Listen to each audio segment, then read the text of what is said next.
എടി ഞാൻ കടയിൽ പോയിട്ട് വരാം. അമ്മേ, അമ്മ കടയിൽ പോണേണാ? ആ, എനിക്കിതിരി കടലമാവ് വാങ്ങിച്ചോണ്ട് വരോ?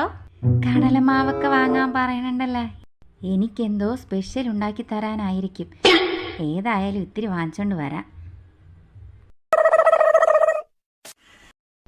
ഡീ ശോഭേ, എന്തേച്ചി? ഡീ മോളില്ലേ എന്നോട് കടലമാവ് വാങ്ങാൻ പറഞ്ഞു. എനിക്കെന്തേലും ഉണ്ടാക്കി തരാനായിരിക്കും. ആണാ? ഓ, കോളടിച്ചല്ലോ. ഞാൻ പോയി വാങ്ങിച്ചിട്ട് വരട്ടെ. അമ്മേ, നോക്കിയപ്പോ മുട്ട കണ്ടില്ലല്ലോ. എനിക്ക് 2 മുട്ട കൂടി വാങ്ങിച്ചോണ്ട് വരുമോ? ഡീ ഡീ ഡീ അവൾ അടുക്കളയിൽ കയറാൻ തന്നെയാ. നിങ്ങൾ ഇതുവരെ പോയില്ലേ?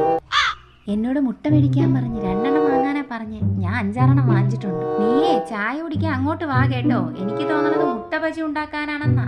മുട്ട ബജിയാ? നീ വാ, എന്നിട്ട് കഴിച്ചിട്ട് അഭിപ്രായം പറ. ശരി എന്നാ, വരണം കേട്ടോ. ഓ, അവരെ മോള് ബജി ഉണ്ടാക്കുന്നതിന് ഞാനിപ്പോ എന്തോ ചെയ്യാനാ? ചേച്ചിയേ, ചേച്ചി.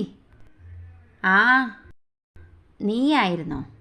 ചായ എടുത്തോ. അടുക്കളയിൽ ഭയങ്കര പരിപാടിയാ. എന്തുവായി? ബജിയൊക്കെ റെഡിയായോ? എന്തുവാ ഉണ്ടാക്കിയെന്നറിയാൻ വയ്യെന്നേ.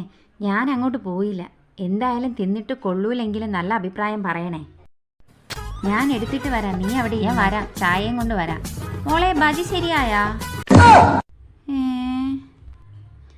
ആരാമ്മേ? അശോ, ഇതെന്തുവാ ഇത്? ഇവളുടെ മോത്താ ബജി. ആഹാ, ശോഭമാവിയ. അമ്മ എൻ്റെ അടുത്ത് എന്തുവാ ചോദിച്ചേ? എന്ത് ശരിയായില്ലെന്നാ ചോദിച്ചേ? ഇവളെന്താ കടലമാവിൽ വീണ കർത്താവേ. മുട്ട ബജി ഉണ്ടാക്കാമെന്നാണോ